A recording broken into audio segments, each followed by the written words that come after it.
ఈరోజు మనం ధ్యానించబోతున్నటువంటి మరొక సత్యం ఏంటంటే మానవుని గూర్చిన సత్యం. అంటే మన గురించి, మనలను గూర్చిన సత్యం ఏంటో మనం తెలుసుకోబోతున్నాం వాక్యం ద్వారా. మన గురించి అంటే ఆసక్తిగానే ఉంటుంది కదా. మన గురించి మనకు తెలియదు ఏముంటుంది? కొత్తగా ఏం చెప్తారు? ఎవరి గురించో అంటే తెలుసుకుంటాం, కానీ మన గురించి మనకు తెలీదా అనుకుంటారు చాలామంది. నా గురించి నాకు తెలుసు కదా, నేను ఎంత వెయిట్ ఉంటానో, ఏ కలర్ ఉంటానో, ఏ హైట్ ఉంటానో, నేను ఎక్కడెలా మాట్లాడతానో, నా బుద్ధి ఏంటో నాకు తెలుసు కదా, ప్రత్యేకంగా ఇంకా బైబిల్లో ఏముంటుంది అనుకుంటున్నారా? మన గురించి తెలియని విషయాలు చాలా ఉంటాయి, తెలుసుకోవాల్సిన విషయాలు చాలా ఉంటాయి. ఈరోజు మనం అవి చూడబోతున్నాం. ఇప్పుడు మీరు ఉదాహరణకు ఒక కంపెనీకి సంబంధించిన సెల్ ఫోన్ కొన్నారు.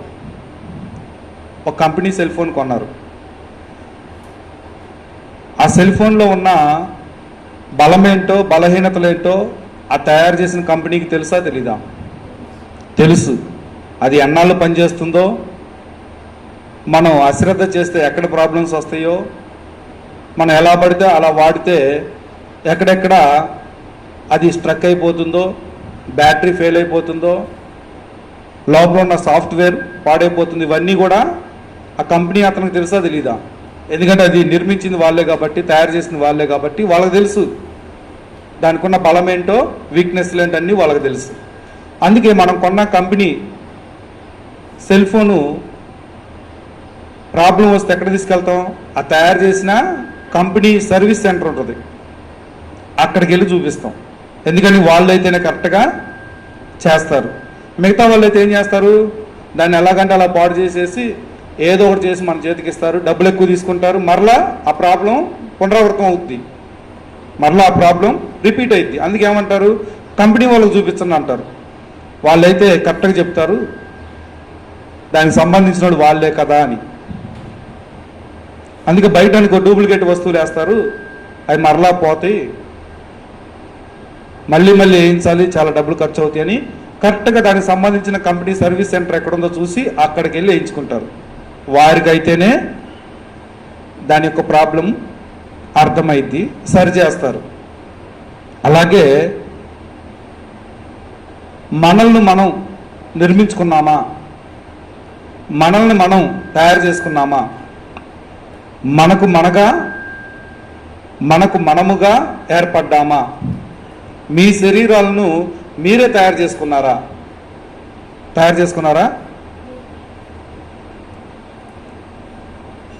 తయారు చేయుటలో, నిర్మించుటలో మీకు ఎటువంటి సంబంధం లేదంటే ఎవరికో సంబంధం ఉందని అర్థమైపోతుందా?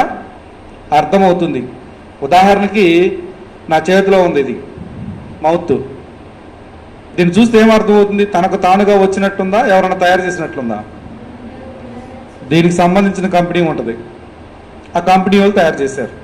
అలాగే మీ గురించి ఎవరైనా చెప్పాలంటే, మీ బలాలు బలహీనతలు చెప్పాలంటే మిమ్మల్ని సృజించిన ఎవరు చెప్పాలి? దేవుడు చెప్పాలి. కాబట్టి దేవునికి మనలో ఉన్న బలం ఏంటో బలహీనతలు ఏంటో తెలుసా తెలీదా? తెలుసు. కాబట్టి మనం ఎవరిని అడగాలి? నన్ను కూర్చున్న సత్యం నాకు తెలియజేయి నాయనా అని ఎవరిని అడగాలి? దేవుణ్ణి అడగాలి. దేవుడు ఎలా మాట్లాడుతున్నాడు ఈ రోజుల్లో? వాక్యం ద్వారా మాట్లాడుతున్నాడు. కాబట్టి ఇప్పుడు మనం వాక్యం ద్వారా ఏం తెలుసుకోబోతున్నాం? మనలను గూర్చిన సత్యం, మానవుని గూర్చిన సత్యం. చూడండి, మనిషి ఎలా నిర్మించబడ్డాడో చూద్దాము. చూడండి, అపోస్తలుడైన పౌలు కొరింథీయులకు రాసిన 2వ పత్రిక 4వ అధ్యాయము 16వ వచనం. కావున మేము అధైర్యపడము, మా బాహ్య పురుషుడు కృషించుచున్నను, ఆంతర్య పురుషుడు దినదినము నూతనపరచబడుచున్నాడు. మేము అంటున్నాడు. పౌలుతో పాటు జత పనివాడు గురించి మాట్లాడుతున్నాడు. వారు ఏమై ఉన్నారంట? మా బాహ్య పురుషుడు కృషించుచున్నను, ఆంతర్య పురుషుడు దినదినము నూతన పరచబడుచున్నాడు. రెండు భాగాలు కనిపిస్తున్నాయి అక్కడ, కనిపిస్తున్నాయా? బాహ్య పురుషుడు, ఆంతర్య పురుషుడు. ఇద్దరు పురుషులు ఉన్నారు, పురుషులు ఇద్దరు కనబడుతున్నారు, ఆంతర్య పురుషుడు, బాహ్య పురుషుడు అంట. నెక్స్ట్ 7వ వచనం, 5వ అధ్యాయము 7వ వచనం. గనుక ఈ దేహంలో నివసించుచున్నంత కాలము ప్రభువునకు దూరంగా ఉన్నామని ఎరిగి యుండియు ఎల్లప్పుడూ ధైర్యం గలవారమై ఉన్నాము. కాబట్టి వీళ్ళు ఎక్కడ నివసిస్తున్నారంట? ఈ దేహంలో నివసించుచున్నంత కాలము. ఈ పదాలు గుర్తుపెట్టుకోండి, బాహ్య పురుషుడు, ఆంతర్య పురుషుడు. అక్కడ ఇక్కడ వచ్చి దేహంలో నివసించుచున్నంత కాలము. ఎక్కడ నివసిస్తున్నారు? దేహంలో నివసించుచున్నంత కాలము. వీరు నివసిస్తుంది ఎక్కడంటే దేహంలో నివసిస్తున్నారంట. అలాగే దానియేలు గ్రంథము 7వ అధ్యాయము 15వ వచనం, 739, పేజ్ నెంబర్ 739, 7వ అధ్యాయము 15వ వచనం. నాకు కలిగిన దర్శనములు నన్ను కలవరపరచుచున్నందున దానియేలను నేను నా దేహములో, దానియేలను నేను ఎక్కడున్నాడంట? నా దేహంలో మనోదుఖం గలవాడనైతిని. దేహం అంటే శరీరమేగా. దేహంలో ఎవరున్నారంట? దానియేలు ఉన్నాడంట. ఓకే, గుర్తుపెట్టుకోండి, దేహంలో. నెక్స్ట్ పేతురు రాసిన 2వ పత్రిక 1వ అధ్యాయము 13వ వచనం నుంచి. మరియు మన ప్రభువైన యేసుక్రీస్తు నాకు సూచించిన ప్రకారము నా గుడారమును త్వరగా విడిచిపెట్టవలసి వచ్చునని ఎరిగి నేను ఈ గుడారంలో ఉన్నంత కాలము ఈ సంగతులను జ్ఞాపకం చేసి మిమ్మును రేపుట న్యాయమని ఎంచుకొనుచున్నాను. ఈ గుడారమును త్వరగా విడిచిపెట్టవలసి వచ్చునని ఎరిగి. యేసుక్రీస్తు వారు సూచించారంట పేతురుకి, నువ్వు ఇంక నీ గుడారాన్ని విడిచిపెట్టాలి. అంటే అర్థం దేని గురించి సంబంధించింది ఇది? ఇక పేతురు చనిపోబోతున్నాడు అంటే శరీరం అనే గుడారం గురించి మాట్లాడుతున్నాడు. శరీరం అనే గుడారంలో నివసించుచున్నాడంట. అంటే శరీరాన్ని దేంతో పోల్చాడు? గుడారంతో పోలుస్తున్నాడు. మనం చదివిన లేఖనాల ప్రకారం భక్తులు తమ్మును తాము ఎక్కడ నివసిస్తున్నారని సూచించారు, గుర్తించారు. గుడారం అనే దేహము, దేహములో మేము నివసించుచున్నాము, ఈ దేహములో నివసించుచున్నంత కాలము. ఇదేనా వింత? మీరు ఇప్పుడు చెప్పండి, మనకి దేహం ఉంది, మనకి దేహం ఉంది, మనకి దేహం ఉంది. ఈ దేహములో నివసించుచున్నంత కాలము, దేహముల్లో, లో అంటే దేహముల్లో లోపల నివసిస్తున్నారు. అర్థమవుతుందా? లోపల ఎవరు నివసిస్తున్నారు? దానియేలు. ఉదాహరణకు దానియేలు అని తీసుకుంటున్నా. దానియేలే కాదు, పేతురు, పౌలు, వీళ్ళందరూ ఏమన్నారు? మేము మా దేహంలో నివసిస్తున్నాం అన్నారు. దేహముల్లో అంటే లోపలే ఉండేది, దేహంలో నివసిస్తున్నారు. పౌలైతే ఏమన్నాడు? బాహ్య పురుషుడు, ఆంతర్య పురుషుడు అన్నాడు. కాబట్టి ఈ బయటికి కనపడేది ఏంటది? బాహ్య పురుషుడు. బాహ్య పురుషుడు. ఈ లోపల ఉన్నదాన్ని ఏమనొచ్చు? ఆంతర్య పురుషుడు.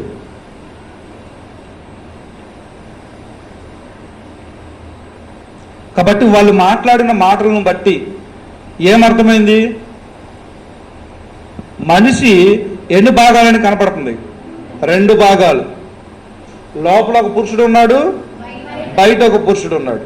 బయట ఉన్న పురుషుని ఏమంటారు? బయటికి కనపడే పురుషుని బాహ్య పురుషుడు. బాహ్య పురుషుడు అంటే శరీరం. అద్దంలో చూసుకుంటే మనం కనపడతాం కదా, మీ కంటికి కనిపించే భాగాన్ని ఏమంటారు? బాహ్య పురుషుడు అంటారు. ఫిజికల్, భౌతికమైనది. అవునా? ఓకే. అయితే ఈ 2 భాగాలు కలిసి ఉన్నాయి, ఆంతర్య పురుషుడు, బాహ్య పురుషుడు. బాహ్య పురుషుడు అంటే శరీరం అంటే అర్థమవుతుంది. ఆంతర్య పురుషుడు ఎవరో చూద్దాం. ఇప్పుడు ఆంతర్య పురుషుని గురించి ఒకసారి చూద్దాం. చూడండి, ఆది కాండము ఆదికాండము 1వ అధ్యాయము 26. చూస్తున్నారు అందరూ? దేవుడు మాట్లాడుతున్నాడు ఇక్కడ. మన స్వరూపమందు మన పోలిక చొప్పున నరులను చేయుదము. దేవుని పోలిక స్వరూపంలో సృష్టించాలంట. అందుకని ఏం చేశారో చూడండి. దేవుని పోలిక, దేవుని స్వరూపమందు నరులను చేద్దామనుకున్నారు. ఇప్పుడు 2వ అధ్యాయం 7వ వచనానికి వద్దాం. చెయ్యాలనుకుని ఏం చేశారు చూడండి. 2వ అధ్యాయము 7వ వచనం. దేవుడైన యెహోవా నేల మట్టితో నరుణ్ణి నిర్మించి వాని నాసికారంధ్రములలో జీవవాయువును ఊదగా నరుడు జీవాత్మాయను. నరుడు ఏమయ్యాడు? జీవాత్మాయను. నరుడు తన్ను తాను ఎలా ఎంచుకోవాలి? ఆత్మగా ఎంచుకోవాలి. జీవాత్మాయను. చూడండి, ఈ వ్యక్తి ఎలా సృజించబడ్డాడో చూడండి ఒకసారి. నేల నుంచి కొంత మట్టి తీసుకున్నాడు దేవుడు. కొంత మట్టి నేల నుంచి తీసుకున్నాడు. ఇది నేల అనుకోండి. నేల నుంచి కొంత మట్టి తీసుకొని దేన్ని సృజించాడు? దేన్ని నిర్మించాడు? బాహ్య పురుషుణ్ణి, శరీరాన్ని నిర్మించాడు. దేని నుంచి? నేల నుంచి కొంత మట్టిని తీసుకొని. అలాగే ఒక భాగం వచ్చేసింది. బాహ్య పురుషుణ్ణి నిర్మించాడు. బాహ్య పురుషుడు ఎక్కడి నుంచి వచ్చాడు? భూమిలో నుంచి. భూమి నుంచి వచ్చాడు. భూమి నుంచి కొంత మట్టి తీసుకొని, నేల నుంచి కొంత మట్టి తీసుకొని బాహ్య పురుషుణ్ణి దేవుడు ఏం చేశాడంట? నిర్మించాడంట. బొమ్మ తయారు చేశాడు. ఆ తర్వాత ఏం చేశాడు? జీవవాయువును ఊదగా నరుడు జీవాత్మాయను. జీవవాయువును ఊదింది ఎవరు? ఇంతకీ దేవుడు ఊదాడంటే ప్రతి మనిషిలో ఉన్నటువంటి జీవవాయువు దేనికి సంబంధించింది? పరలోకి సంబంధించింది, దేవునికి సంబంధించింది. కాబట్టి దేవుడు ఇక్కడ ఉన్నాడు. దేవుడు ఏం చేశాడు? జీవవాయువును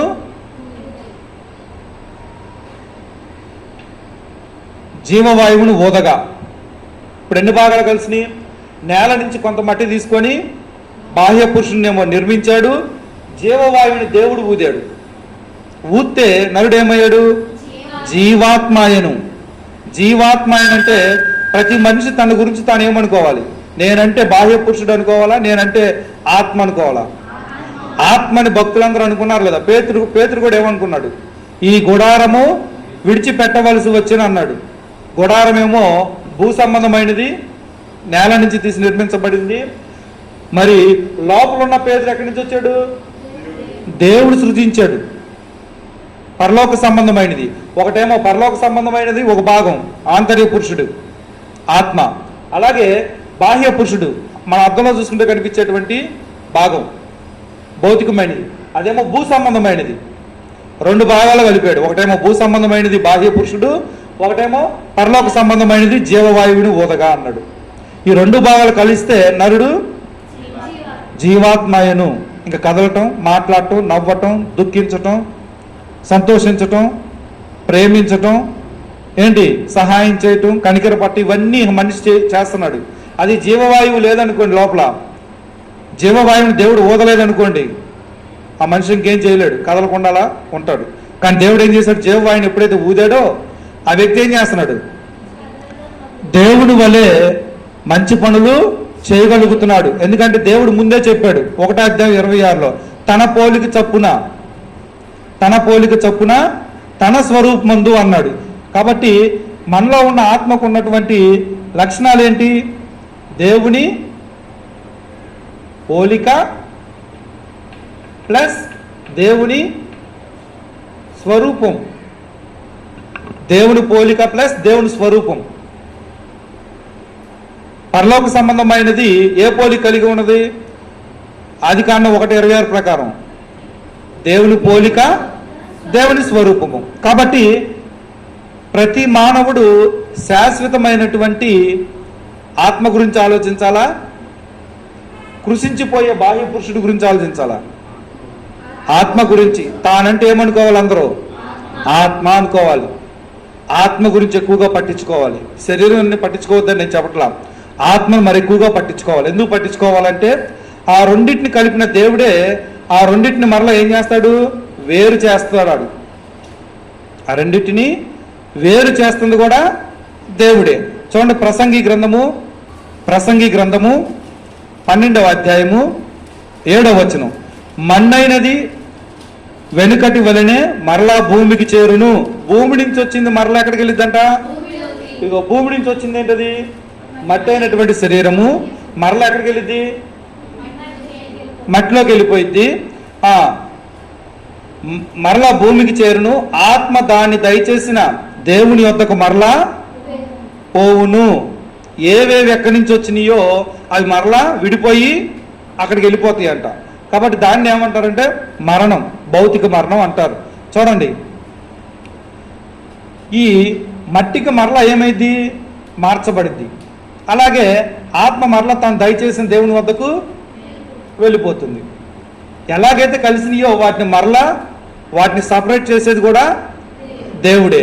దీన్ని ఏమన్నారు? దేవుడు ఆత్మ అన్నాడు. జీవవాయువు అన్నా ఇక్కడ ఆత్మ అన్నా ఒకటే. మనిషి 2 భాగాలు కలయికని అర్థమైంది. 2 భాగాల్లో ఒకటేమో బాహ్య పురుషుడు, ఇంకోటేమో ఆంతర్య పురుషుడు. ఆత్మ ఎక్కడ ఉంటుంది? శరీరంలో ఉంటుంది. కాబట్టి నేను అంటే ఎన్ని భాగాలని చెప్పుకుంటారు? 2 భాగాలని చెప్పుకోవాలి. ఒకటేమో భూ సంబంధమైనది బాహ్య పురుషుడు, ఆంతర్య పురుషుడేమో పరలోక సంబంధి. కాబట్టి మనం పరలోక సంబంధమైన ఆత్మ గురించి ఆలోచిద్దామా? ఇంతలో కనపడి అంతలో ఆవిరైపోయేటువంటి, కృషించిపోయేటువంటి శరీరం గురించి ఆలోచిద్దామా? ఆత్మ గురించి ఆలోచించాలి. నేను అంటేనే ఆత్మ. మీరు ఎప్పుడు మాట్లాడినా నేను అంటే ఏమనుకోవాలి? ఆత్మ. మీరు ఎవరి పోలిక అని చెప్పుకోవాలి? దేవుని పోలిక అని చెప్పుకోవాలి. మీ స్వరూపము దేవుని స్వరూపం అని చెప్పుకోవాలి. దేవుని స్వరూపాన్ని పెంచుకునేటువంటి ఆత్మను కలిగి ఉంటారు. అంటే దేవుని వలె ప్రవర్తించగలిగే ఆత్మ. అర్థమవుతుందా? దేవుని వలె మంచిగా ప్రవర్తించగలరు, నీతిగా జీవించగలరు. అలాగే యేసుక్రీస్తు వలె పాపం చేయకుండా కూడా మనం కృషి చేయొచ్చు. అటువంటి ఆత్మను దేవుడు దయచేశాడు. స్వరూపం అంటే శ్రేష్టమైన మార్పులేని దేవుని గుణలక్షణాలు. స్వరూపం అంటే రూపం కాదు. ఆత్మకు రూపం ఉంటుందని చెప్పానా మీకు? ఆత్మకి ఏ రూపము ఉండదు. మనలో ఉన్నటువంటి ఆత్మ, నేను అనేటువంటి ఆత్మకి ఏ రూపము లేదు, కానీ స్వరూపం ఉంటుంది. ఏంటా స్వరూపము? దేవుని యొక్క గుణలక్షణాలను పెంచుకునేటువంటి సామర్థ్యం అయితే మనకి ఉంది. కాబట్టి దేవుడు తన పోలిక చొప్పున తన స్వరూపమందు నరుణ్ణి సృజిద్దామని అనుకున్నాడు. కాబట్టి నేను అంటే ఎవరిక్కడ? ఆత్మ. దేవుడు ఇక్కడ నూతన సృష్టిగా మార్చబోతుంది ఆత్మనే. ఆత్మ దేవుని వలె ప్రవర్తించాలి, దేవునిలాగా ఆలోచించాలి, దేవుని వలె దేవుని నీతి నెరవేర్చేదిగా ఉండాలి. దేవుడు పట్టించుకుంటుంది దేన్ని? ఆత్మ మీదే తన లక్ష్యాన్ని ఉంచాడు. తన లక్ష్యం దేని మీద ఉంచాడు? ఆత్మ మీదే. ఆత్మకు గుడారాన్ని వేశాడు. ఆత్మ నివసించినట్లు శరీరాన్ని ఇచ్చాడు, శరీరాన్ని అమర్చాడు. యోగు మాట్లాడుతున్నాడు, ఈ శరీరంతోనూ మాంసంతోనూ నరాలతో నన్ను నువ్వు కప్పితివి అంటాడు. అవునా? మరి కప్పాడు అంటే మనకి గుడారం ఇంపార్టెంటా, గుడారంలో ఉన్న వ్యక్తి ఇంపార్టెంటా? మనము ఈ చర్చ్ బిల్డింగ్లో ఉన్నాం. నీకు చర్చ్ బిల్డింగ్ కావాలా, ఇక్కడ ఉన్న వాళ్ళంతా కావాలంటే ఎవరు విలువైన వాళ్ళు? లోపల ఉన్న వాళ్ళు విలువైన వాళ్ళు. ఈ బోర్డుతో పాటు నిలబడ్డా. ఇక్కడ బోర్డు ఇంపార్టెంటా, నేను ఇంపార్టెంటా? నువ్వు నీ శరీరంలో ఉన్నావు. శరీరంలో ఉన్నవాడు గొప్పవాడా, శరీరం ఇంపార్టెంటా?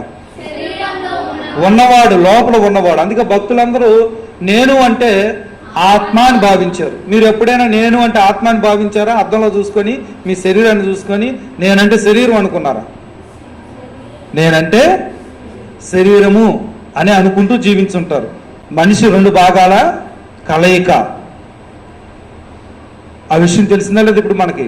ఎవరు చెప్పారు? దేవుడు చెప్పాడా? ఎవరని చెప్పారు మనకి? దేవుడే చెప్పాడు. కాబట్టి 2 భాగాల్లో మరలా పరలోకానికి వెళ్ళాల్సింది ఎవరు? శరీరమా, ఆత్మ? మరి ఆత్మ దేవుని వద్దకు వెళ్ళాలంటే మనం ఏం చేయాలన్నది భవిష్యత్తులో చూద్దాం.